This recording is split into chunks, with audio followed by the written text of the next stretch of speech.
The biggest learning that I've had is don't be loyal to your company.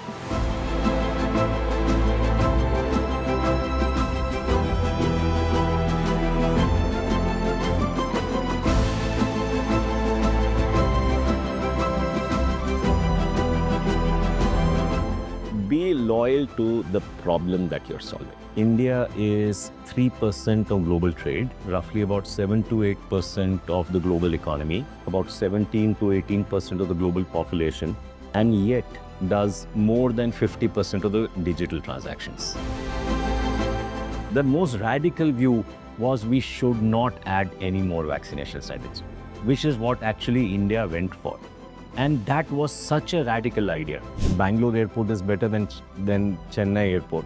Yet the domestic usage fee of Chennai is higher than that of Bangalore.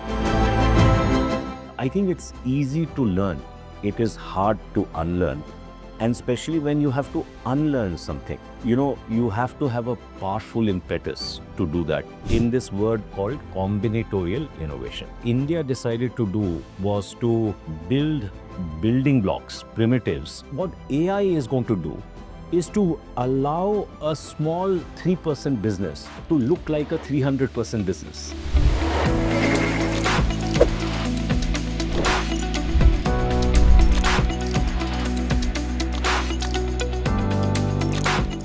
So, welcome to Clearing the Blur, Sharad.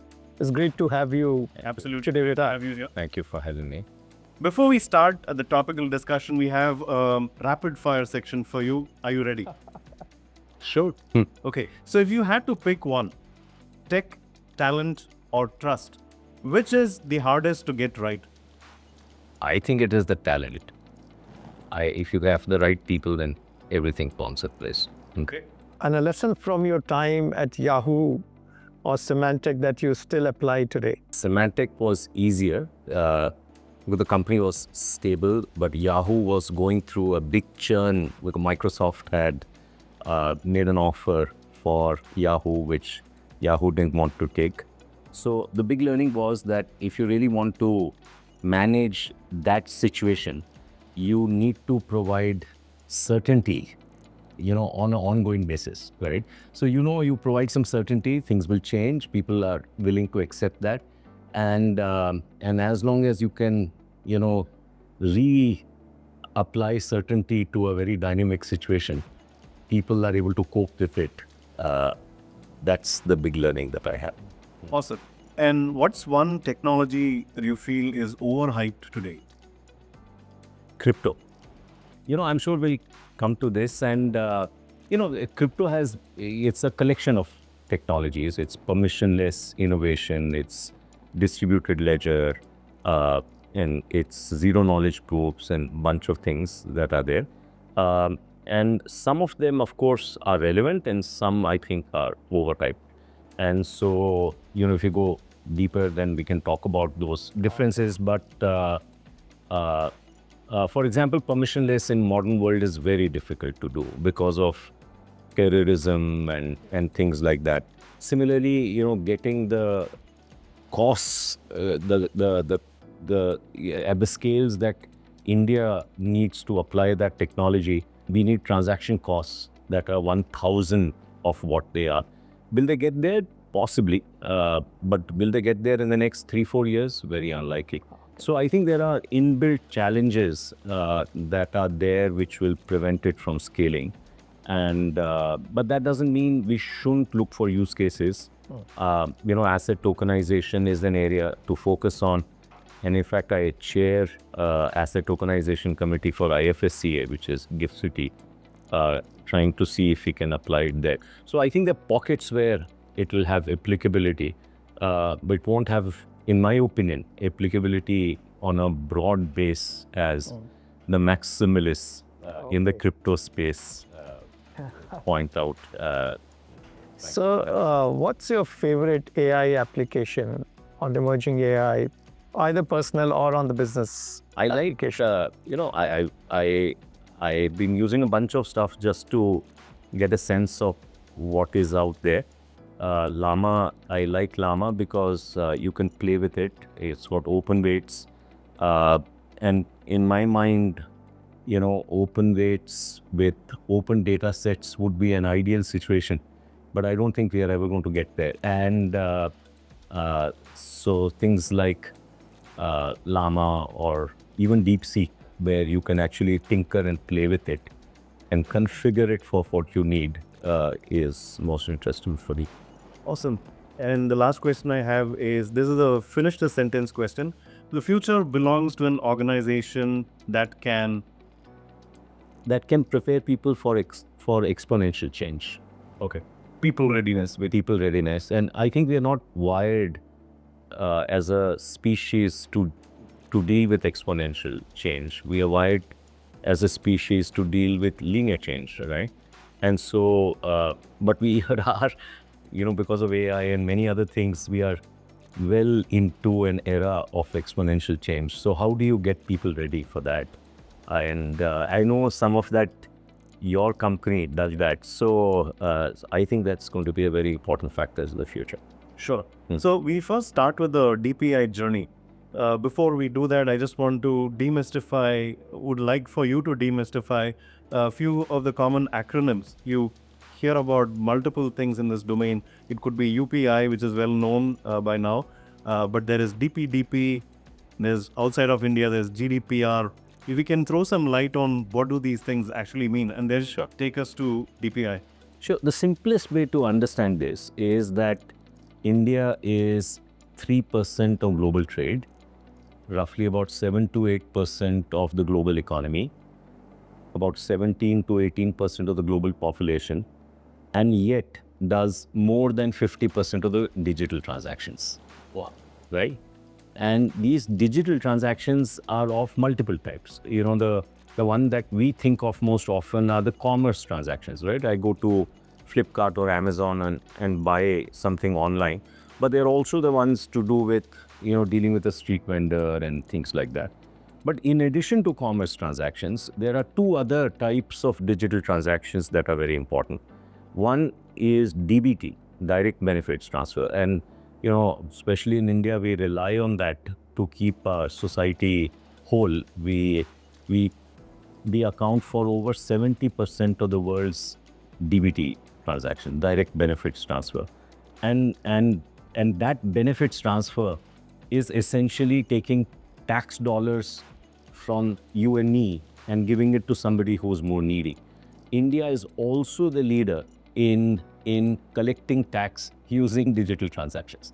So our GST system does more tax transactions than any other country. In fact, all the other countries put together, they do more than 50% of that.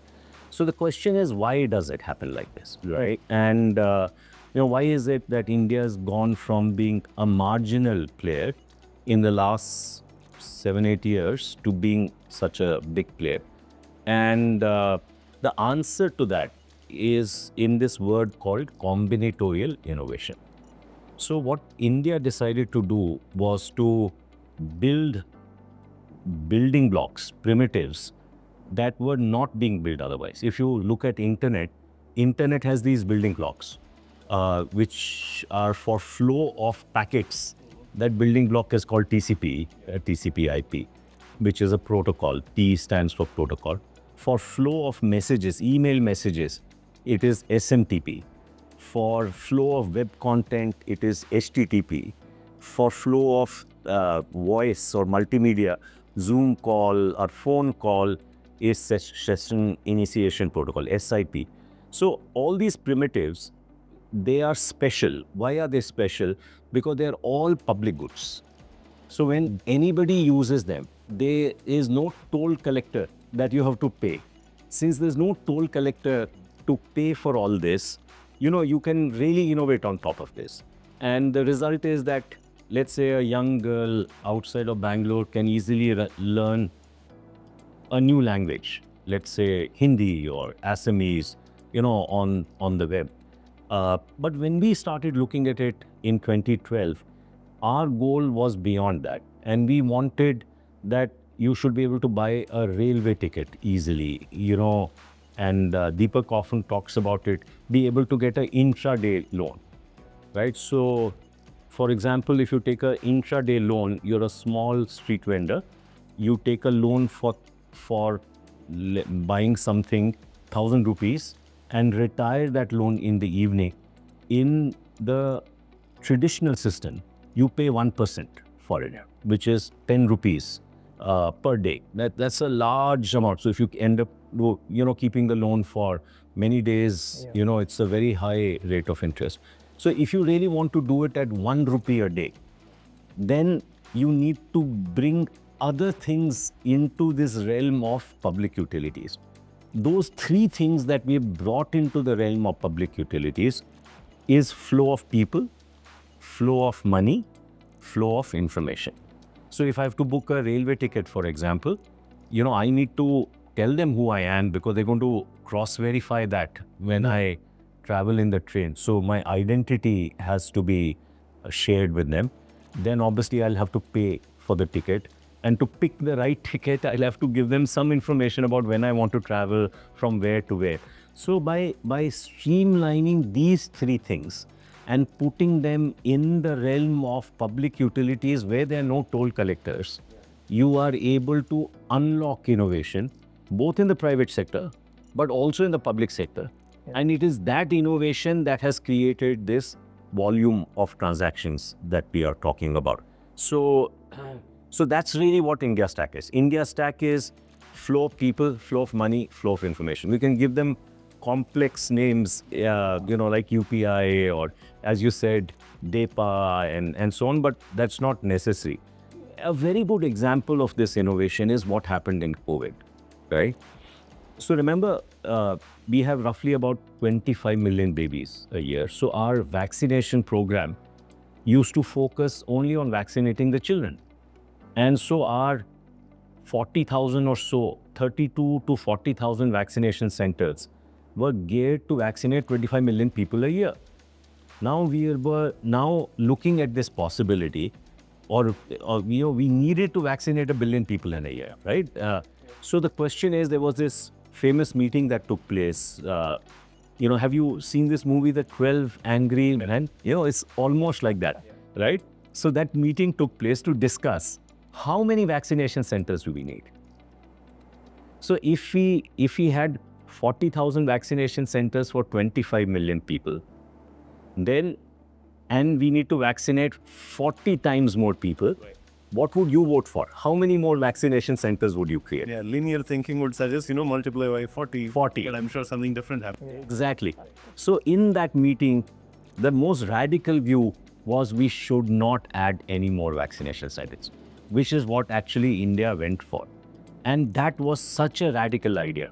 But that radical idea was workable because, as you remember from the vaccination process, the flow of people was Aadhaar. You needed Aadhaar to be able to navigate the system, get your appointment, and get your certificate.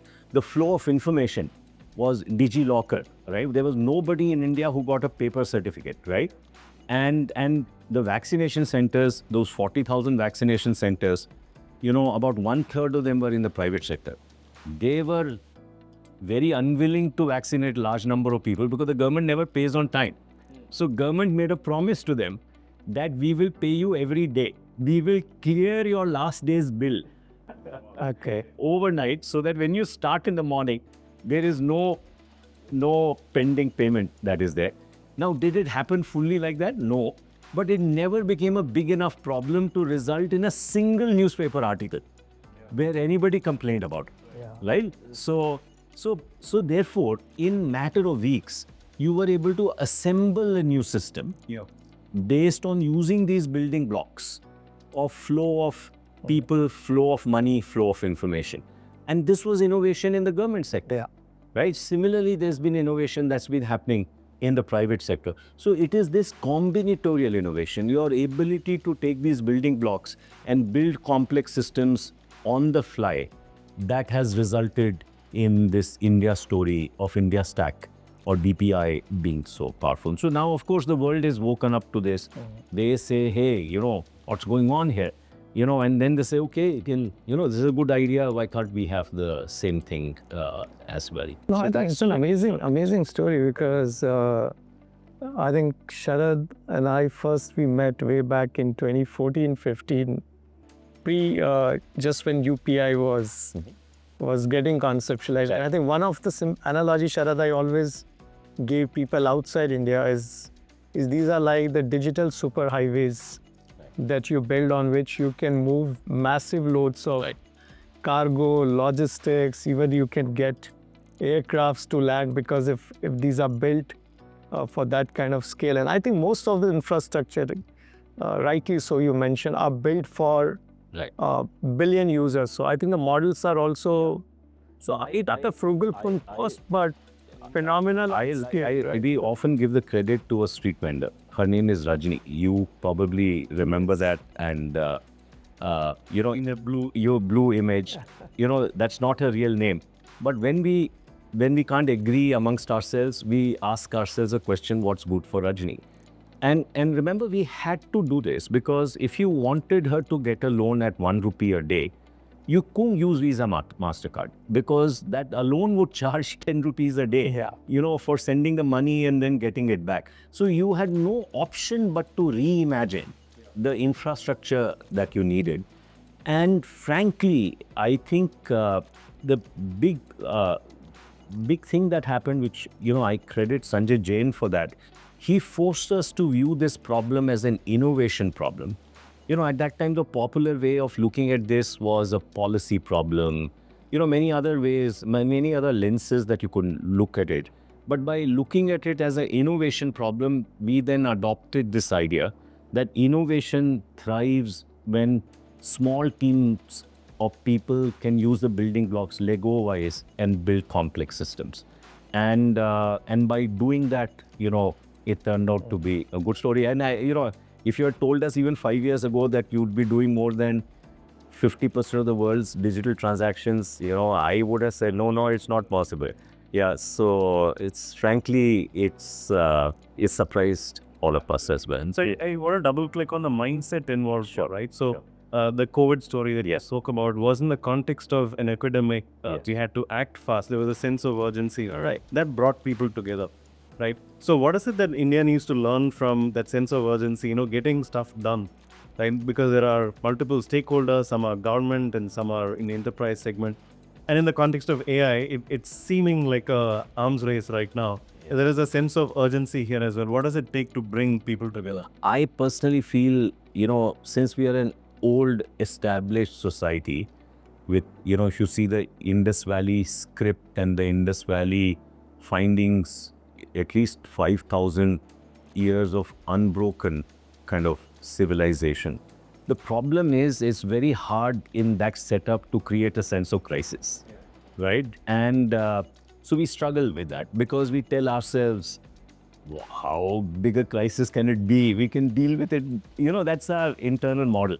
But I think change happens, as some people say, fear or greed. And so we need a crisis to fully embrace the changes that we make. And I think it's easy to learn. It is hard to unlearn. And especially when you have to unlearn something, you have to have a powerful impetus to do that. And because we grow up only in the context of wanting to learn new things. And the biggest learning that I have had is that don't focus on learning, focus on unlearning. If you actually unlearn something, in fact, many of our iSpirt meetings end not on what did we learn, but what did we unlearn. And because if you unlearn something, then, there is so much around us, the whole will be filled with something or the other. But we don't create the space for it. And to create the space for it is very important. And I think a sense of crisis is needed. And, but look, Only the Paranoid Survive was written by Andy Grove, and his successors did not follow that maxim. And look at what is happening to Intel now. So it's a hard thing to do. We are not necessarily wired to, always be in that mode. But I think as a society, we have to worry about it in a big way right now. And what is the latest in the DPI space today? What are you thinking about currently? What are some problems to be solved? So there are many things that are going on. And I think the good thing is that the whole idea of DPI, which started, in this way within iSpirit, is now being done by many parties, right? So here in Bangalore alone, you have Step, which is doing a very good work, Beacon and eGov, and outside Bangalore, in Delhi, there are players who are doing it.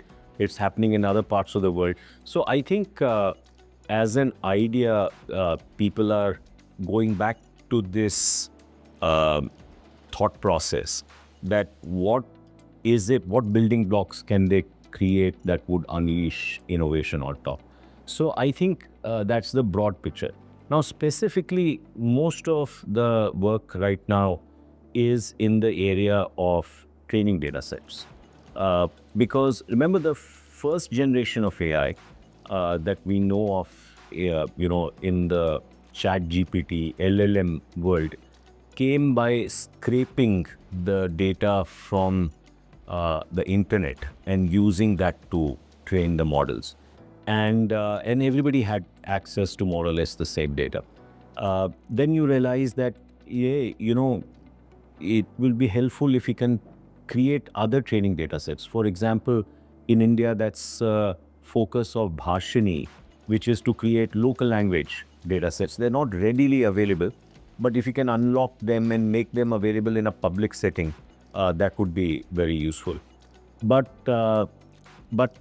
what's going to happen next is actually the training will happen on data sets that will never go public. So, for example, if you have in your city, for example, you have Tata Memorial. They have wonderful data set for cancer, but you cannot put that out, on a public site. It's never going to be possible. So what happens then is that you don't give the data to the model. Instead, the model travels to the data. So you create a secure environment, which is where that privacy sensitive data resides, and the model comes and visits that secure environment. And when the model is leaving, you kind of pat it down, inspect it to see that it's not memorized stuff and is taking it away. These kind of arrangements are all bespoke arrangements in the world. In fact, the folks in Denmark started it with health data. France uses it in a big way. Japan uses it in a big way. But they're all bespoke implementations. And the insight that we got many years ago was if we could replace these bespoke arrangements with a DPI. The data is not DPI, but the data sharing infrastructure is a DPI. And then India would be able to unlock training data sets at scale. And that would allow us or Indian companies to build health AI models. And that's actually playing itself out. So for example, if you think of medical devices, right? And all three of us, let's say, build a medical device to diagnose TB using cough samples on the phone, and you have your own data set that you tested it on, you have your own and I have my own, then all of us will have a subset of the netcode data that is available. But if you can create an environment where the superset of that data is available to all three of us, but in a privacy preserving way, then it's very likely that one of us will be the best TB diagnostic AI system in the world, because that data set is very, very large. And so you can do that for cancer, you can do that for many areas on the medical devices side. You can, of course, do that also for drug discovery. Drug discovery is changing in a big way. And lastly, you can do that for health workers, because you can help them be more effective. An ASHA worker can be more effective because of an AI system that she has, and so on and so forth. So I think the focus is to really apply these type of data collectives, the new type of data collectives in the health AI space, and therefore hopefully carve a special position in the world in that area.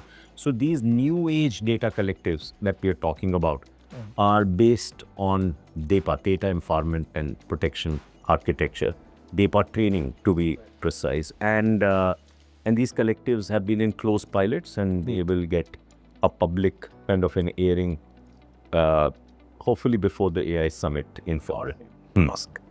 So I think one of the things that we have been hearing now is all the data that's available on internet has anyway been scraped for training today, and then what incrementally you have are largely the data created by bots, right? Yes. On the other side, like you just mentioned, be it health data, a lot of enterprise data which is sitting in their proprietary walled garden, right? So because of the sheer fear of they do not want to necessarily expose, but there is a greater value in collaboration and finding a way in which the consent-based framework, which is like a part of DEPA guidelines, or what is the value for data generator, data contributor, or how you can create some of these data nodes like you mentioned through which models can go learn, build, say a credit and risk model. Or also I think another initiative which I recall you have been anchoring is on confidential compute. So can you talk a bit more about how do we see some of these evolving for bringing private data, fostering collaboration, and also ensuring that there is anonymity, the consent, preserving the data sanctity is all still in place? So obviously the first type of data is the so-called public data, which is the web data that everybody has. The second type of data is non-personal data, right? And this could be behind a paywall. It doesn't have privacy concerns, but it may have monetization, for example, associated with it. A very good example of that is geospatial data, right? Which may be traffic data, satellite data, drone data, and so on and so forth. India has been focusing on geospatial data in a very, very big way. And the third type of data is, it is got privacy restrictions in it. So in a way, you can say web as a data collective is type 0, which has been around for some time. This geospatial data is type 1. Okay. And the health data is type 2. Now, if you really look at type 1 and type 2, there are some things that are common to both. For example, if I'm a data provider, how do I register myself to say I have some special data that I want to share with the rest of the world, and I should be able to then go and register somewhere as a data provider. Yeah. Then I should be able to update a catalog that you can use to find out as a data consumer whether you need that data or not. And so that's important. Third is that as a data consumer, you need to be able to decide, will you pay for it? Will you use the modality that is being talked about? And the modality will be different, because in type 1, the modality will be, you want this data, you get a JSON file, you get a silver copy of that data. In type 2, you never get the data. You get an API endpoint where you go and visit, and you go into a secure environment to be able to access that data, right? So these kind of APIs that are there, India is the first country in the world to standardize them. So in December of 2022, we started working on geospatial data that has come to age. Part of that happens at ISC in Bangalore, and part of it happens in a wonderful space application center, which is called BISAC in Gandhinagar. They've done a tremendous job. And that's being opened up as we go forward, because as this space, India is generating a lot of geospatial data, right? Because we are sending private satellites and other stuff that is happening. So this makes it very simple. So if I have any kind of geospatial data, I just need to go and register into one catalog, and then anybody can discover it. The data still stays with me. So I have not pooled my data anywhere. So it's called federated data sharing. And but the APIs are all standardized. And then that is also true for privacy sensitive data. So essentially what you're going to get is a lot of type 1 and type 2 data collectives. type 1 data collectives about. There are lots of them in the world. And what India has done is to standardize. And that is a leap forward. It's not a very big leap forward, but nevertheless, it's a leap forward. But in type 2, India, I'm hesitant to say it like this, but I think it is fair to say India is the global leader in this at this point in time. And there are other companies like Snowflake, Databricks, which are trying to do stuff like that. But the approach that India has taken is more substantive, and all the claims that need to be made about privacy, monetization, etc. You have more assurance that these claims are going to be able. On that, a couple of days ago, this novelist called David Baldacci, he's a best-selling author. He had a congressional hearing in the US where he's talking about copyright protection, and he's saying like 70 books that he's published over a period of time. Many of them are bestsellers. Today, you are able to go to ChatGPT and say, write a novel for me, like a full-blown novel, in the style of David Baldacci with these plot points, and you get a book. Right. So he's talking about, what about attribution here? What about monetization? So would something like that fit into the type 1? That Yes. you're talking about? So it's a very, very good point that you raise. So what India is doing is that whether it is type 0, type 1 or type 2, you attach to that data set. You're talking about data sets, this data set of books that we're talking about. You attach to the data set the control primitives that you need. The control primitives can be copyright, can be monetization. I won't give it to you free, but it is, you have this very often in the financial sector. One sell-side research analyst will say, I'll give you the report, but it's behind a paywall, right? And then it is privacy, and therefore, the privacy budget, which is a technical concept which comes from differential privacy. So you can assign all the control primitives.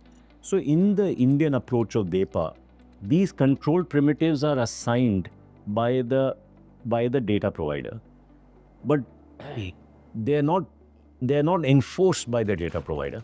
You go to a DPI, so to say, infrastructure that is being run by anybody, and you can be assured that the control primitives that you have will be enforced by that entity, by that data collective on your behalf. So in the Indian system, you can also apply that to copyright if you so want. Now, of course, there is a debate in the world. Japan and most recently even US are choosing to say that we will not enforce copyright because they want to train their models better, right? And it's very controversial, right? And so that's the legal aspect of it. India hasn't taken a position on this at all. We saw the Hollywood strike and then artists tried it in the UK. Exactly. So the Indian model is by unbundling the description of the data to control primitives and the enforcement of that data, by separating that out, it democratizes the process of being able to share the data.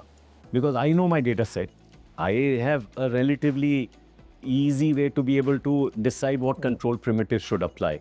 And then I don't have to worry about enforcement of this at all, because I'm using a DPI system, which will give me all the guarantees that I need to be able to enforce it. So therefore, many people can come up to provide enforcement services.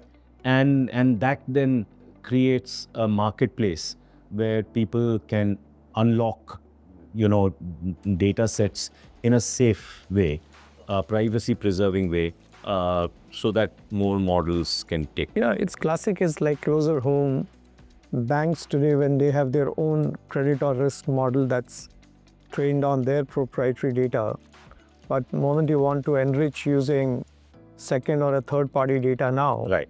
Which you just cannot share. Yes. And I think you can still find a commercial viability of enriching to manage probably a risk better or early warning systems designed better. I won't mention this, but a fairly large player, is making a claim that their own proprietary model is better than the credit bureau data that they get, right?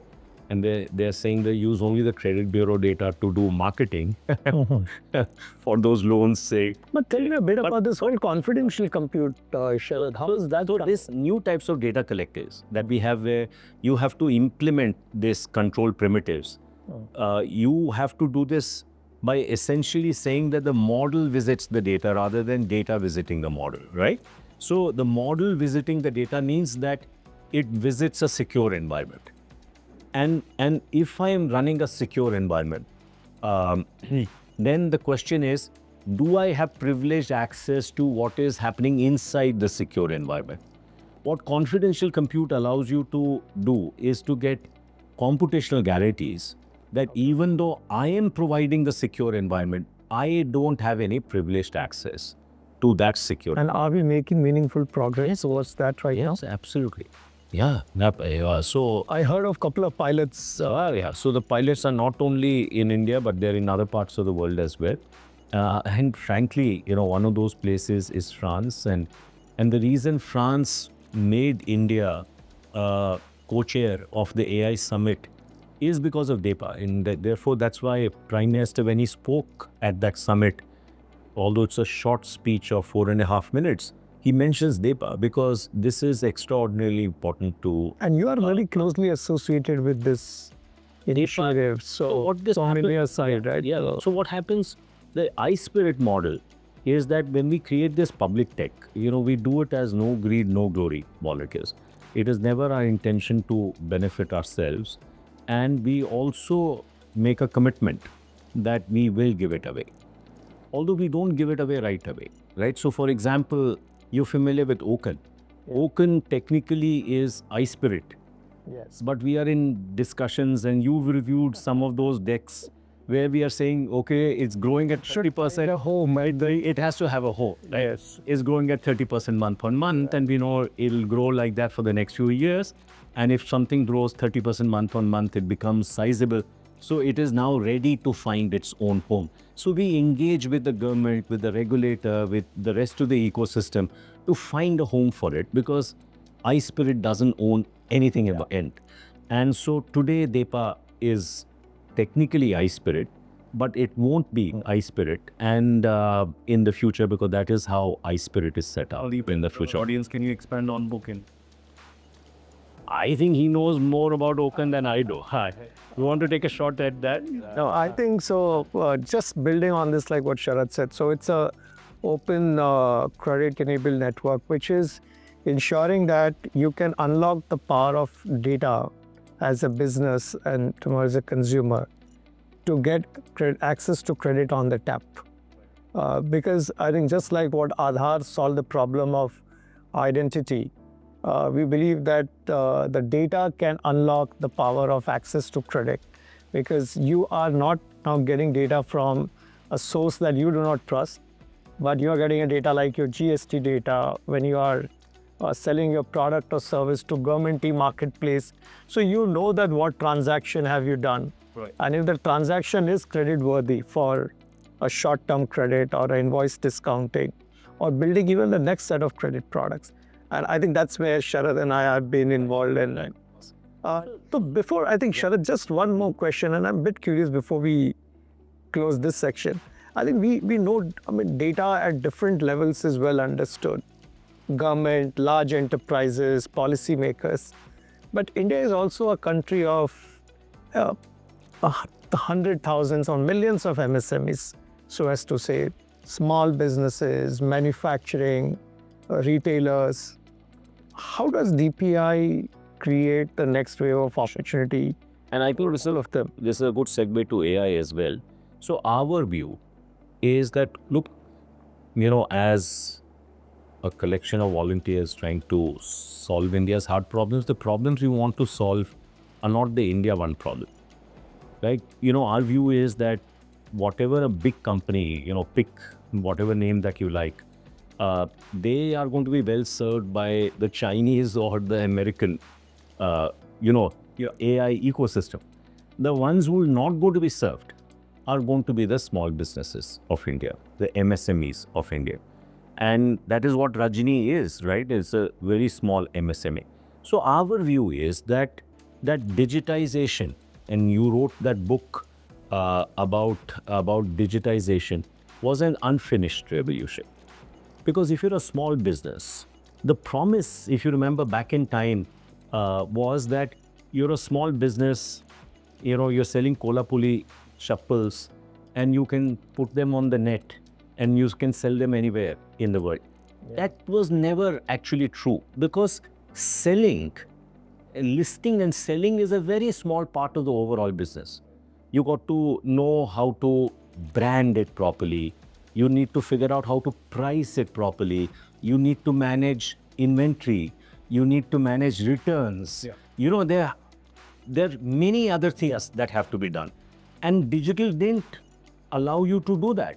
The only thing digital did was that instead of you running your own website, to be able to sell something, you could go to Shopify, or you could go to Amazon, or you could go to ONDC and help make that happen. But that's a small sliver of the overall business. What we believe, what AI is going to do, is to allow a small 3% business to look like a 300% business, right? Because it will let a small business deal with agents that will allow you to do inventory management properly, that will allow you to do branding properly, all those things that we are talking about, right? And so therefore, the opportunity for small MSMEs to become super MSMEs is an important opportunity that we as a country should pursue. Then the question is, what do we need to unlock this kind of innovation so that the small MSMEs in India are well served? Now, of course, the first place where we attack the problem that MSMEs care about is cash flow lending. Small ticket, short tenor lending, right? And I think we've finally made good progress on that. But that's only, as they say in a 7-innings game, only the first innings. So, but much remains to be done. And I think AI has the potential to do that. Now, AI similarly has the potential to make a ordinary teacher a super teacher, ordinary doctor a super doctor. I could go on and on, right? And it has the potential to do all that. But I think if we can make that happen for small businesses, then we would realize the dream that India has had for a long time, which is not a new dream, that India would be a little bit like Germany, where our small businesses are the cornerstone of our economy. Now, this has been a dream. We've never been able to bring it to reality. And if we deploy and build the right AI infrastructure and ecosystem, then we may be able to make it happen. Time will tell whether that is going to be true or not. One of the things I love about this philosophy is, if you look at what is broken right now with AI, firstly, this data attribution thing that I spoke about. Right. Second is, there's a serious risk of monopolies coming out, and we are already seeing a $1 trillion companies and wiping out anybody in the middle. And then there is a sustainability question, which is token per dollar per watt. Now, nobody's talking about the per watt part of the equation. So if you take those three aspects and we look at what is India's answer to it, I think the data attribution problem you spoke about, the type 1, type 0 and type 2. And the next step point around sustainability, probably the answer to that is, computing at the edge. Instead of everything being centralized. Very well said. Yeah, absolutely. And I think clearly by building a thoughtful data infrastructure, although we may never get to open data sets, an ideal world would be there are open weights and open data sets, right? I don't think we'll get to open data sets because of privacy concerns. But if we can get to an open infrastructure that reduces the barriers of entry for many people, then many small models will start coming out. And that would help us go where I think we need to go. So the thinking basically is this, that look, solve a problem that the rest of the world doesn't want to solve. India is rich in problems. Go after problems that the rest of the world doesn't want to solve. And if you can solve them, that creates value for everybody, and that may give us the edge that we need to be able to take this forward. to sum up what we have discussed so far, I think you started by saying the internet originally was built on open standards, open protocols, open networks. Yes. Openness, I think, paved way for massive adoption later, and then it started getting into a commercial model later on. Right, and similarly, I think India's answer right now to AI seems to have a similar philosophy that we need to have open standards, open networks, and enable private players to innovate on top of all of this, right? So I think it's been a fascinating story of data to begin with. What are some issues around data, the whole consent part? I think it was beautifully articulated, very inspiring, the kind of adoption that we've seen so far. So if I may shift gears a little bit to now, maybe we'll touch upon compute, because all of this data needs to be run on massive computational infrastructure. What's going on in that front? What are the roadblocks that we have? How do we overcome? And along with that, anything that we need to do around regulation, right? Because it's, AI is just not a technology story, it's also a story of regulation, if we can touch upon those aspects. So on compute, we will have to rely on the US infra ecosystem for compute, because our own ecosystem hasn't come up at all. We are very early in the semiconductor journey. So the question is, since that compute may not be always available to us, we have to play a game. And very frankly, we have to have something that we can use to negotiate. The Chinese, for example, are using rare earths to negotiate access to semiconductors. We'll have to do something like that. Our best bet is actually our data story. And so our goal is to use, if we are able to create a very compelling data infrastructure, then we have in fact built into that sufficient control primitives to also use it as a leverage point with the rest of the world, right? Because if you really want to solve for many of the health AI stuff, it'll be very hard to do it without Indian health data, right? Especially when it comes to orphan diseases, which are, the size of India makes a big difference. So that's really, frankly, the game plan for. I think it's interesting how different countries are picking different control points.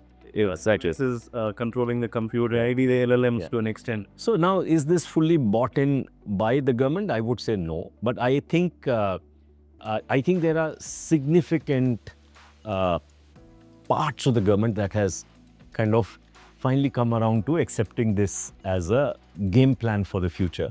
And I hope that it will spread inside the government, because part of our problem is that we've mostly lived in a world where we were goaded to become successful. This whole back office of the world model that was there was people encouraged us to be the back office of the world.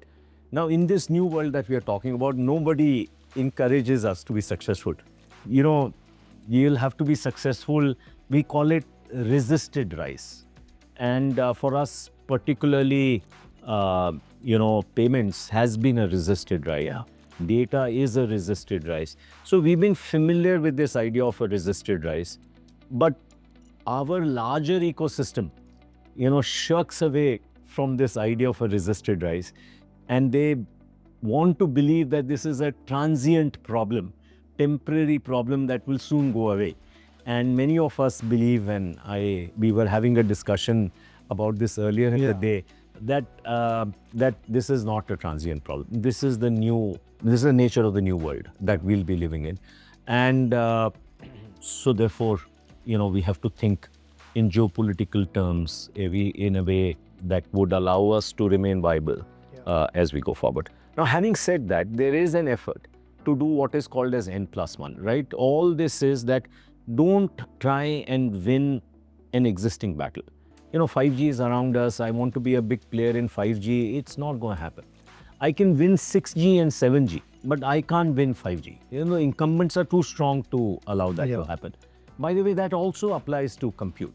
And there is serious work that is taking place, particularly in ISC. There is a very promising memristor-based solution that has emerged. It needs several hundreds of millions of dollars of focused effort to fully sees its potential, but at least an effort is being made. And it's not going to be the current version of the GPUs. It's going to be the next version of the GPUs. And slowly, I think our self-confidence is growing that we should look at these N+1 opportunities as we go. In the short term, we'll have to play this geopolitical game that we are talking And there's about. also some talk that AI is starting to hit some scaling limits, Yes. right, with the data and the compute and all of that. People are starting to talk about quantum already, Yes. and maybe that's a way for India to lead. And today, both of us were in a quantum event. I think you saw the energy there. There's substantial energy. So, and also keep in mind that, what I think the lasting legacy of IndiaStack will be if we apply ourselves to a problem, we can actually win. But the way to win is a whole of nation approach. So you need the researchers to work closely with the market players, with the policymakers. Everybody has to come together because that's how IndiaStack happened. The pre-commercial research was done by volunteers because it's easy to do it in software. But you can't do that for quantum. You need actual researchers to do this, right? And you can't build a chip like on as a volunteer. You need actual researchers to do that. And, serious effort is going on to make that happen. And then you have to find a way to interlink it in a meaningful fashion with market and policy. And because if you don't do it well, it will be like a VC. You've generated, some corpus to start with, but getting outcomes from a VC fund are very, very hard. Very few VCs manage to do it. So even if you had all the three pieces, doesn't mean you'll get an outcome. We need to bring them together in a playbook that is suited to the India model. So I think IndiaStack gave us the early versions of that playbook. And then we were able to apply that playbook, and many people don't appreciate this, is that we were able to apply that playbook for telecom equipment. And, where the problem for us was that, while you have lots of mobile operators, and we have some wonderful mobile operators, Jio and Airtel, undoubtedly amongst the best in the world, but the fact is that the value is not in running a mobile operator. All the meaningful mobile operators put together make less money than hence Huawei, Ericsson, Nokia and Samsung. Right? Just the way all the airlines of the world put together make less money than Boeing and Airbus. And understandably so. What to do? They have to buy from only two places. So we had a strong desire as a country to make sure that, we can have strategic autonomy in telecom equipment since it's so important. And a concerted effort took place in the last several years, which was built on the learnings from IndiaStack, and that has turned out to be a success. So we created a consortium of 16 small companies, because small companies have the mindset of R&D. They may not have the money, but they have the mindset. Big companies have the money and they don't have the mindset. So in India particularly, so we started with small companies, and we were able to fashion an outcome from there. And 3 companies have done well, of which Tejas Network is a big success story. And so Tejas is now considered to be in the circle of 5 alongside Hens. And their last year revenues was over $1 billion. They'll continue to grow in a big way. So we think we are getting better at this playbook that ties the 3 parts together. Now, of course, we have to apply it to AI, and your question was, what do policymakers do very often? That's regulation. That can be good regulation, bad regulation. So we got to innovate in all these dimensions. The market has to innovate, the researchers have to innovate, but so have the policymakers got to innovate. So the question is, how are we framing the regulation problem for AI? And again, our general way of thinking is to fully understand what others are doing and be enormously respectful about what they are doing, understand that deeply, and get into their shoes, understand that from first principles, and then pick an Indian problem and see if those ideas apply. Now, the Indian problem of AI regulation is actually child safety. Child safety. So last year we had 23 million children. So can you guess how many million children were born in China? I'll give you a choice. 21 million, 16 million, 9 million. I would go with 9. Yes. So in fact, if you take the next 4 or 5 countries, they are roughly 23 million. So we are the cradle for humanity. Now we know that AI pornography, AI gaming, AI gambling can result in a lost generation. In fact, the first use of AI is social media, right? Which is really focused on getting you addicted, right, to what you're doing. So we need to rethink how that regulation will happen. In our political structure, banning stuff is also not that easy. Something that you can do in China is going to be very hard to do it here. So we have to reimagine child safety in the Indian context, right? And so a lot of work has gone into this, and what it has resulted in is something called AI chain or provenance, because AI starts with personal data, that becomes aggregate data, that becomes a pre-trained model, that becomes a post-trained model. Then the model generates an agent, or it might generate an artifact, let's say a video, and then it's distributed maybe on Instagram or on WhatsApp. So we decided that AI is so dynamic right now, we don't know where the point of intervention will be. And so we decided that we need to be able to know where to intervene. Because if you have to intervene in a very diligent fashion, it should be only one small intervention. Now, it so happens that our GST system is actually a chain. Yeah. So if I'm a cotton farmer, I sell to you, you turn it into yarn, fabric, kurta, and then it goes, it's a chain. Now, in our GST system, we don't, unlike any other country in the world, we don't run the chain based on monthly business that I do with you. I run it actually on an invoice, on a line item of every invoice. So this chain is actually very complex and big, by global standards. And so we think we have some learnings there which we can apply in a lightweight fashion. In fact, recently we presented that very successfully in a major technical event in Geneva. And so we are really working hard on getting the AI provenance so that we can pick one place where this can get implemented as we go forward. So we really think it's a complex adaptive system. It's just like your stock market. Sometimes if you want to prevent, what is it called, insider trading, sometimes you got to intervene here, sometimes you got to intervene there. There's no standard way, because it's a game of chicken, right? Or even algorithmic trading, even doesn't it? So we are learning from that and saying we should treat AI also as a complex adaptive system and apply. One needs to have a complete view of the system. And it has to cross international borders. So recently, this part has been accepted by some of these regulatory efforts that are going on. And particularly the one at the UN, it's called the UN AI Advisory Body. And so that's therefore going to Geneva, because we need to have everybody buy into this system, right? And because just doing it here in India for our part may not be sufficient. And we've had a very, very good reaction to that. And so I think, but you get the thinking process here, and that then leads to a bunch of things that you can do. But broadly, they fall into this idea, and you'll relate to this, called techno-legal regulation. I love to bring this out, and in a room of 100 people, even in Delhi, and even government officials, and you ask them a question: how many of you have a driving license without appearing for a driving test? Now, in any other part of the world, people will be tentative raising their hand. There is no such tentativeness in India. 30-40% of the people will say, I never did a driving test, but I have a driving license. So making rules is not, we know this in our bones, that making rules is not a guarantee of shaping market behavior. Right? So the Indian answer to this is that if you really want to shape market behavior properly, you need to think of it as public policy and public technology coming together to make that happen. Right? Which means that it's like a potter's wheel, and if you want to shape clay, you can't do it with one hand.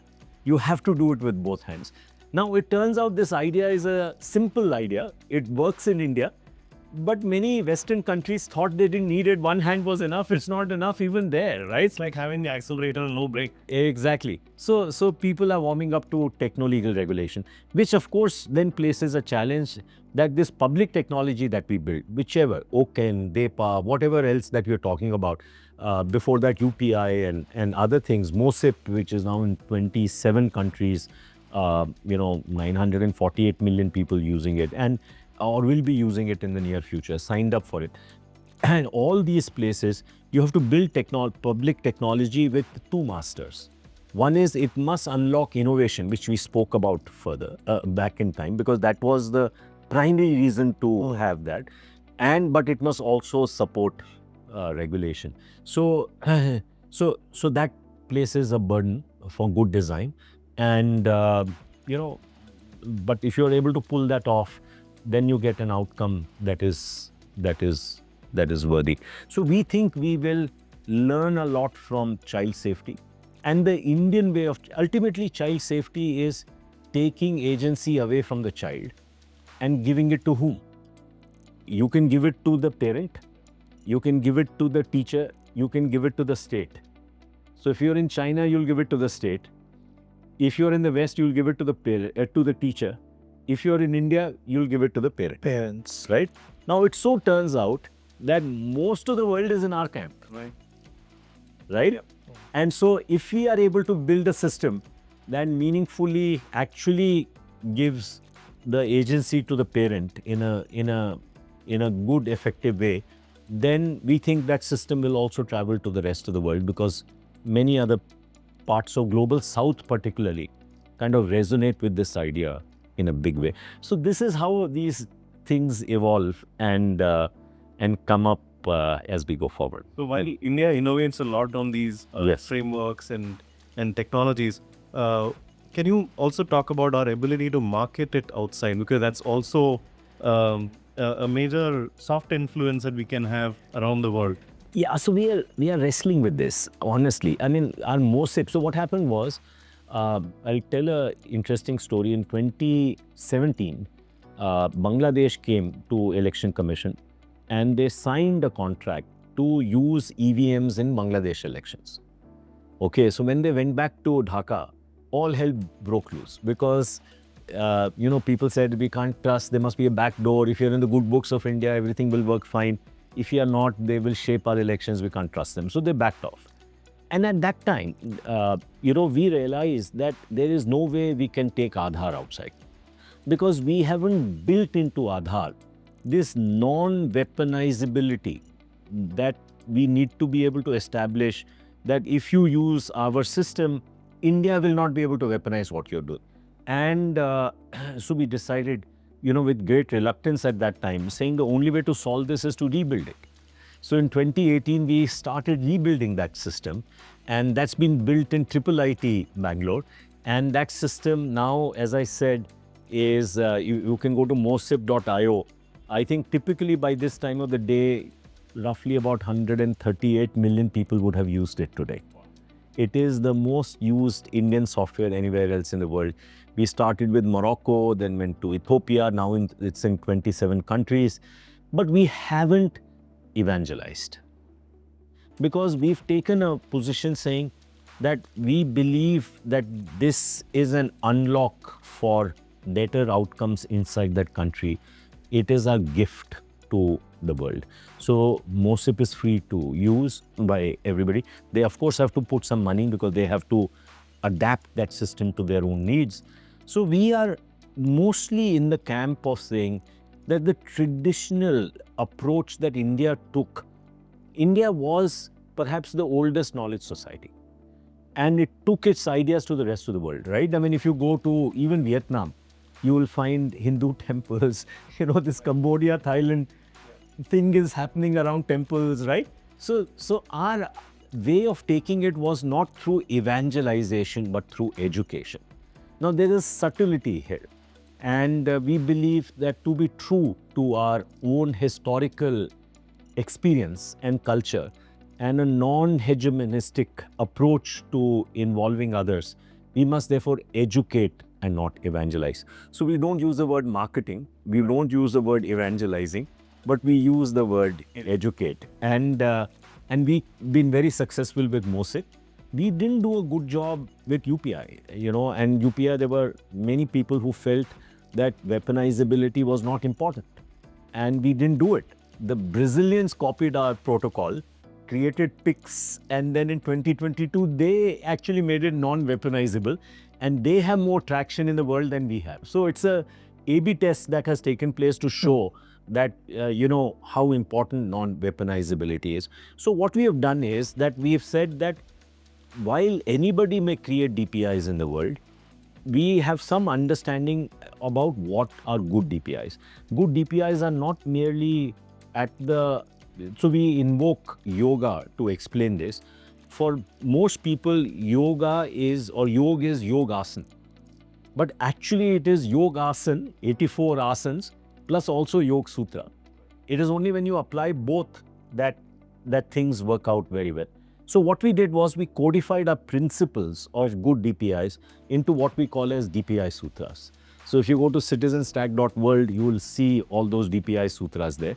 And so we are educating the world and saying, you can take it from us, you can build your own, and whatever you do, but make sure that these good principles are followed, right? And those principles are about citizen agency, about privacy, about interoperability, about weaponizability, and not having monopolies, things like that. And so those we call as DPI Sutras. So our focus is on that kind of education, which will then carry this to other parts of the world. Sure. And usually there's a trade-off between regulation and innovation, right? Yes. So the European model perhaps is heavy on regulation. Yes. Sometimes, curtailing innovation possibility there. So how are we sort of striking the right balance? Yes, it's a very good question. And so the reason we call it DEPA is because DEPA empowerment, or DEPA, data empowerment, data innovation, and protection architecture, and DEPA, protection, which is all about, regulation. So our belief is that if we really think deeply about these things, then it is possible to redefine this paradox that we have, that you can either get innovation or you can get safety, right? Or you can get convenience, or you can get protection. This can be redefined so that it's not a paradox at all. And so our effort is to, destroy this paradox, right? And an example of that, although we lost our way and now things are coming back slowly, is with eKYC. eKYC was cheaper, safer, more convenient, right? And nothing was lost, as you moved from paper KYC to this. So therefore, the goal in this design is that we get both. So take examples, right? Why do we get complexity? Because somebody is going to misuse it. So do you add more process steps to catch those 1%, 2% bad people? And before you know it, it's cumbersome to use, right? This is the lived experience of India. But if we can not do it that way, if we can keep it convenient to use, and we use data to catch the bad actors, then, we can preserve convenience and yet have very high compliance. Right? Now, have we done a good job of implementing it? I don't think so. I think we wanted to implement it very well in GST, for example. And GST has paid lip service to doing this, but frankly, it's not worked out like that. eKYC, when it started, was 2 rupees. It should have gone to 20 paisa or 2 paisa, but it went in the other direction, over time. So our old instincts come back, but I think there is more awareness that is emerging from these mistakes, that, we have a better way of doing it, and we should really focus on that as we go forward. That's the tension that you have between the old and the new. And, hopefully we'll get better and better as a country as we move forward. Okay, so that was an enriching conversation. So just to summarize what we've spoken about so far, we started off with open frameworks, open networks, the need for openness, and then DPI, we spoke about that, and the importance of data, proper architecture around that, the whole private-public partnership on that. And then we switched over to the trade-offs between innovation and regulation. How do we successfully manage that trade-off? So in that context, you spoke about a techno-legal framework. What else have you learned about that? we learned that if we get government to provide services, then that doesn't work. Our government doesn't have all the accountability measures to do that well. And so one of the big goals for us was to design a system that would be privately provisioned public infrastructure. And the best way for me to describe it is the airports. Airports is public infrastructure. Most people will agree that Bangalore airport is better than Chennai airport. Yet the domestic usage fee of Chennai is higher than that of Bangalore, right? Because it has the fact that it's private, has some benefits, and that doesn't take away the fact that it is still public infrastructure. If you do it well, it's actually cheaper than the Chennai airport right now. So that's been our focus in the past, and I think particularly in UPI, that was a very big challenge. How to keep UPI free and yet have animal spirits. Deepak, you've been part of those discussions where how to have very low cost for account aggregator and yet have animal spirits. This is a problem that hasn't been solved for digital infrastructure in the past. And I think we made lots of progress in that area, and we made many mistakes too. But I think we have a good understanding of it, and many other countries approach us to understand that and figure out if they can replicate it, because the same problems exist in other parts of the world as well. Sure. Sharad, I think one of the things when iSpirt started, and we spoke about it earlier also, was the product nation approach. And then we also are talking about in current geopolitical scenarios, the whole strategic autonomy and how countries should be thinking about. We also spoke, of course, about the regulation and the risk and building the ecosystem or supporting the ecosystem where everybody needs to come in.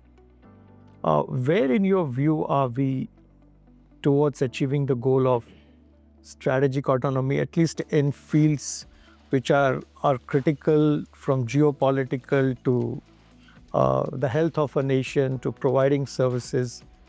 We did that through Aadhaar and UPI and many of those. So it's not that as a country we have not attempted and done that, but I think there's so much more to be done, including the challenges around the compute, which we spoke about, be it on the healthcare, providing access to millions and millions of people. I think a lot of those challenges, where are we in this journey? Very early.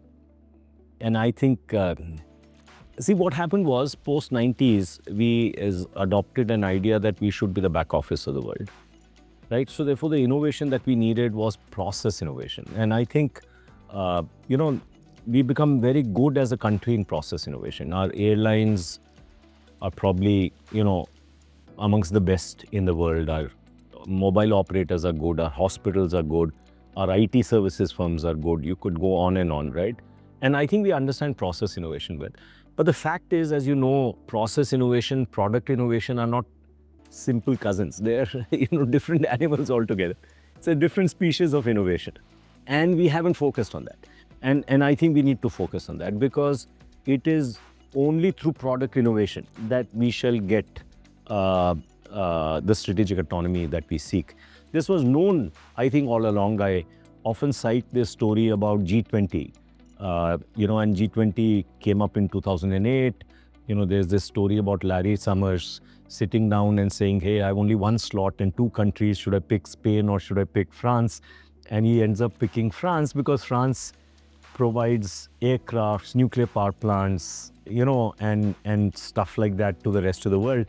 And he said Spain provides only olive oil. So, why do I need to put Spain there? So the point is, this is the reality of 2008. We kind of ignored it all this while, because it was wrapped in niceties and all that has gone away. And now it's obvious to everybody that if you really want power in the world, you must have your own products. You can't be a Thailand. Can you name a single Thai brand? You can't. But you have to be a Korea. But don't forget that Thailand's per capita was higher than Korea in 1974 when they decided to pivot. And it took them many years to do that. But today, they're 5.6 times the per capita income of Thailand. And Thailand hasn't done badly by any standards, right? They've grown for the last 25 years practically at the same rate as China's per capita growth. So there is a difference, and we ignored it, and we didn't embrace it. Now what has happened is that although many people got involved in this movement to do this in 2009, and some progress on mid-market SaaS and IndiaStack and telecom equipment has happened, but we are still learning on how to do this at scale, and we have to do it. I think India's future is contingent on us being able to do that. And look, I look at it, and I'm not derogatory about process innovation. I think we are a very big country. And as a big country, we have to be ambidextrous. We must have process innovation and product innovation. There is a country of our size needs to learn how to do both. We've learned one, we must now learn the second. This is the other potter's wheel. This is the other potter's wheel, absolutely, because we must have both, right? And this is the tension that's bubbling up. This is what you saw in that startup Mahakumbh. Our Commerce Minister Piyush Goyal created a furore by saying, hey, what kind of startups do we have? And he's right, because we need both kinds of startups. There's not one alone. We need this and that. And we have overly focused on one type and not the other. So therefore, the question now is that if we now know the playbook, what's holding us back? And what's holding us back is our mindset. And in the mindset, the biggest issue is R&D. We haven't really focused on R&D at all. Our big companies don't spend any money on R&D. I was telling you that in the last financial year, for the first time, we have 5 companies that made $10 billion profit in the last financial year. The combined spend on R&D is 0.1%. It's like an embarrassment. And so we got to get them to spend. And the smaller companies which have the right R&D mindset don't have the money. And so we have challenges ahead of us to solve this problem. But I think we will. And, we have to be cautiously optimistic. The good thing is that circumstances will force us. We started by talking about crisis at some point. There is a crisis here. And if we don't solve it, we won't be viable as a country in the No, but you're saying it will force us. My worry is, again, it would be too late in the day. We are already seeing signals, and there are enough of them are visible today, right? If there are 4 or 5 key levers, one you mentioned, of course, large corporates allocating probably much higher amount in multiples to what they are doing. What are the 4 or 5 key levers? Obviously, the government and the policy making was the other one. The whole R&D-led culture, either in enterprises or in academia. What are some of the other levers that we need to fast track if we have to achieve this? We have, say, vision by 2030? Yeah, too aggressive, we won't get there that quickly, but it'll take longer than that. IndiaStack alone is 2012 to now, right? And it's an unfinished thing, right?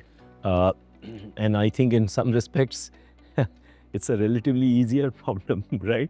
Because we could do the R&D ourselves. We didn't have to lean on anybody. I think so. First, we have to fix our R&D infrastructure. If the last 10, 12 years was about fixing our digital infrastructure, we have to fix our R&D infrastructure. And I liken it to your area. You played a significant role in the banking industry by bringing, private sector banks, particularly your Kotak Bank, to life in a very compelling fashion. But imagine there were no private sector banks. The Indian banking system would have been a lot weaker for 2 reasons. A, you wouldn't have had private sector banks. B, the presence of private sector banks definitely helped the reform of the public sector banks as well, right? So we've created a public sector R&D infrastructure that is very poorly performing right now, by and large. There are few exceptions here and there, but by and large that is the case. And so we need to create a new type of R&D infrastructure, and that is called focused research organizations. And there's an effort to do that in a big way. Much to our surprise, many of us, when we made the case for it last year in January, we were looking for the government to put 10,000 crores in it. They said, no, this is too little, you should do 25,000 crores. But before we could blink, within weeks, they said, no, even 25,000 crores is too little, you should do 100,000 crores, right, as a country. Right. And this is not money with us, it's with the country. But there is a significant effort to fix the R&D infrastructure. It will take time. We'll have to find today a startup here.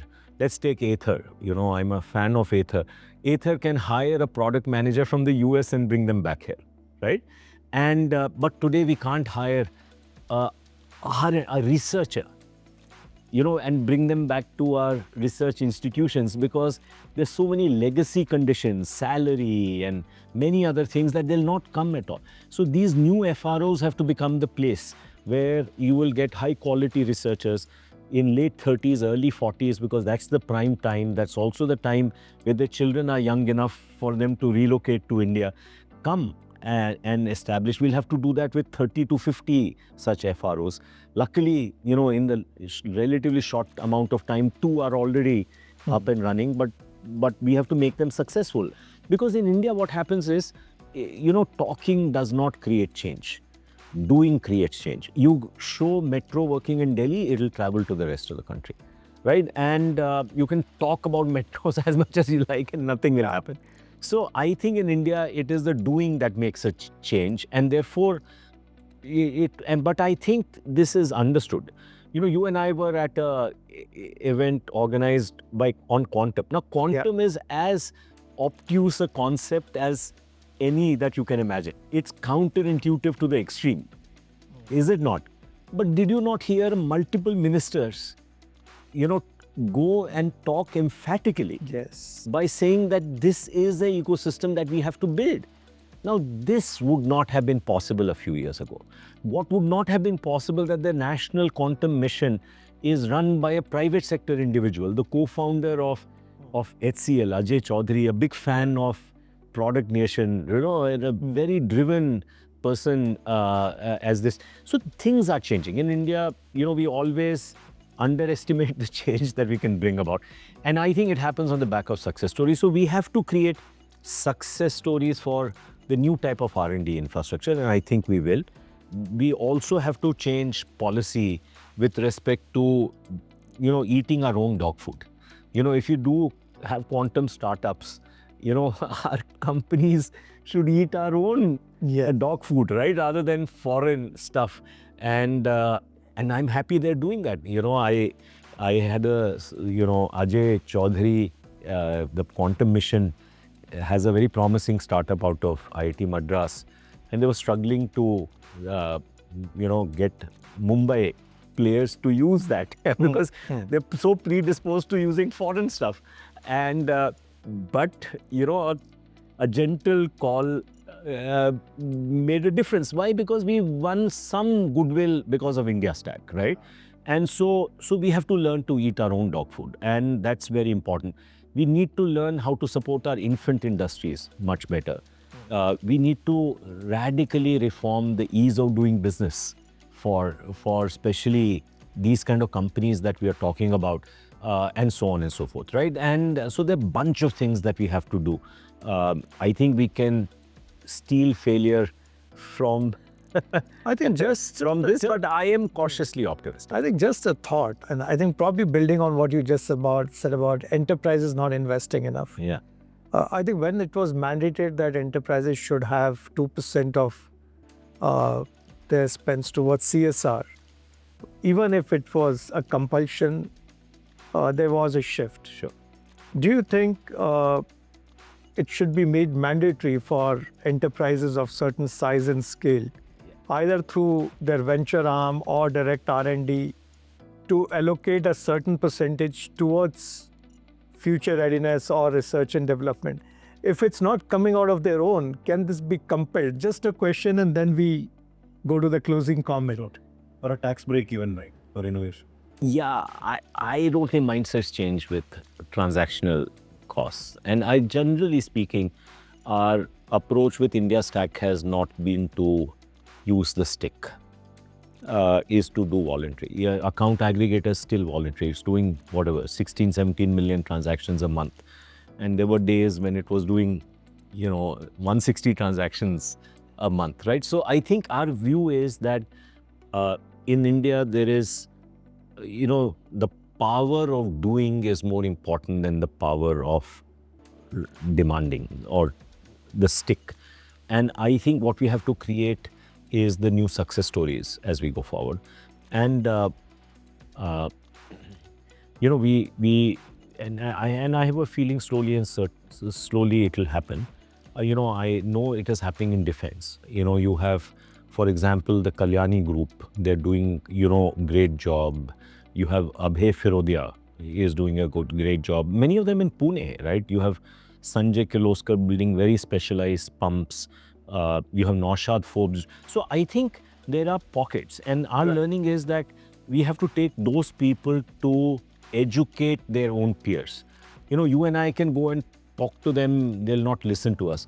But somewhere from their own community, Create those industry role models, their success stories. then it kind of travels further. So our focus generally has been on creating facts on the ground and then amplifying them, right? And avoiding the stick approach, because stick approach has unintended side effects. And generally everywhere they go wrong, but in India, they get hijacked and there are all kinds of ill effects that come in. So that's really the thought process. The second part is that we do have a philosophy, and this may need to be changed, but we do have a philosophy that's very different from Silicon Valley. Silicon Valley is build fast, break things, right? And our thing is build deep, build slow, and build it to last, right? And so we don't rush into things. Even for AI, we are not panicky, because we came so late on all the things that we've talked about in IndiaStack. Even in telecom, we were relatively late. So our view is that our strength as a country is to be able to handle various levels of abstraction. I can go to an auto rickshaw driver here and tell him that this bhajan that you are hearing, इसलिए गीता क्या बोलती है इसके बारे में? He'll tell you. Then if I can ask him and say, what do the Vedas say about it? He will tell you that also. Yeah. So we are the only culture which can take an idea and understand it at 3 levels of abstraction. Very few cultures in the world can do. They can do 2. You can go to them and say, this is a folk song, what does Bible say about it? But then you don't have the next layer available. So what we have is this ability to do Veda thinking, Gita thinking, and bhajans. Also we need our bhajans, no doubt. But close bhajans, second mover's advantage. Exactly. But I don't have a lot of capital or risk appetite, but you want to get it But our right. good bhajans should have a strong foundation. And I think if we think of that like that, I think we can win. And we have an enormous diaspora on research to tap into. If everything goes right, few years from now, we'll have them coming back in a big way, because they're landing spots for them. We know, engineering managers come back, product managers come back. Everybody is willing to come back because they're good jobs for them. Right? Rajiv has also come back. Isn't it? You were in Oracle at one time. So therefore, I think this can happen. And it may not pay you the same, but the fact that your children are growing up here, your parents are here, there are many factors. So I think we have to make that happen for research. We've got to fix our policy making in a big way, and then I think we will get there. If you are going to ask me to make a bet whether we'll miss the boat, today, given the progress that we've made in the last 2 years, so iSpirt has 3 innings. The first innings was SaaS, mid-market SaaS. The second is IndiaStack and its globalization. But some years ago, we started the 3rd innings, where this telecom infrastructure was a segue. And that 3rd innings, we feel that we are making progress. We wished it was faster, but I think we are making progress. And our mindset is that as long as we create facts on the ground, it will scale relatively quickly. So if you have to give a message to our audience, who are typically not enterprises alone, but a lot of young founders, great ideas, they want to move fast. They don't want to be the second mover necessarily. Enterprises can wait, but a lot of entrepreneurs, individual researchers, what is it that they need to look out for as they are coming with their next big idea that can be contributing towards this whole product building, nation building path? The biggest learning that I've had is don't be loyal to your company. Don't be loyal to your boss. Becomes the headline of this particular And be loyal to the problem that you're solving. Purpose and problem. Because ultimately, I think problem solving is not going to go away in the world of AI. And in fact, in the hands of people who see themselves as problem solvers, they will have more tools available to them to be able to solve problems in a big way. Problems are hard to solve. They are, the easy problems have been solved. The hard problems are the ones where you can actually make a difference. So therefore, you must be loyal to the problem that you choose and stick with it across job changes, across boss changes. And not that I have anything against you or having loyalty to, saying in relative terms, the commitment that you must have is to the problem. Because I think gone are the days where you are fungible. Today you are in SAP practice, tomorrow you're in Oracle practice, you learn everything in 6 months. Now, to solve the next batch of problems, whichever area that you are in, you have to stick with it long enough. You have to go deep. And if you have to stick with it and go deep, you must have a loyalty to that problem. That problem should talk to you. It should wake you up in the morning with a desire to do something about it. And your working life is merely an instrument to make that happen. That is how you'll be value adding. Whether you're in a startup or a big company, you're self-employed, or whatever. So I think, we need the next generation of problem solvers to come in, and AI will be an enabler for them as they go forward. So we work with a lot of enterprises on future readiness, right? So oftentimes the problem is around adoption of AI, while on the consumer side, we are seeing, everybody using AI one way or the other, but when it comes to an organization, an enterprise, things are a lot slower. So what will be your recommendation or guidance or advice to leaders in large companies who are waiting and watching maybe at this point in time? And the other side of the equation is job losses and other things that are grabbing headlines these days. What will be your advice to people who find themselves at the receiving end of the stick? Politically incorrect statement is that I'm a big fan of a book which has a terrible name, but it's actually a very good book. And it's called Bullshit Jobs. I forget the name of the author. If you read the book, it's actually very good. He makes a point that 50% of the work inside big companies is bullshit jobs. And I think there is going to be a calling, there will be a tremendous reduction in those bullshit jobs, whether you like it or not. So I think the white collar, there is pain coming for white collar workers, especially in big companies. And I think it is therefore legitimate for them to fight AI because it's self-preservation. So they may well be wanting to use it personally, but there is a good reason not to do it in a big company, because I think most companies can do it with 50% of the people. Our teams are 4-5 people. We keep iSpirt to less than 150 people because our social compact is under the Dunbar's limit. So the amount of change that you can do with small teams is extraordinarily large. And so my sense is, I don't know whether they will necessarily, voluntarily embrace a disruption which is not going to be good for them. And so it may involve pushing things down. And one way to do that is, of course, to create pockets which operate differently. I think if we learned something from Clayton Christensen was that, create pockets of excellence. And one of my other favorite books is Scaling Excellence by Hargreave Rao and Bob Sutton. And so that book also says create pockets of excellence and then grow those pockets and spread them, right? So instead of spreading weeds inside the company, spread those good pockets. But first you have to go create good pockets. Those good pockets, need to be created in a new garden that you have. Try this out. And that's going back to the same point. If you demonstrate it, even inside the company, that this works, then I think more people will adopt it because, they will see that it is either inevitable or, there's goodness in it. So I think the companies have to find a way to create these pockets of excellence and then spread them as they go. That's probably going to be more effective than any other. So that reminds me of a very famous quote somewhere I had picked up, that there are three kinds of people. Those who make change happen, there are those who watch change happen, and then there are those who wonder what happened. That's a good one. So maybe you will see a lot of them, if they don't really get started now, they'll be left wondering that what happened to their job or career or whatever they were doing. Yeah, so maybe one final question and we'll wrap it up. So, Sharad, you spoke about the mindset, right? Become a problem solver and look at opportunities that are around you.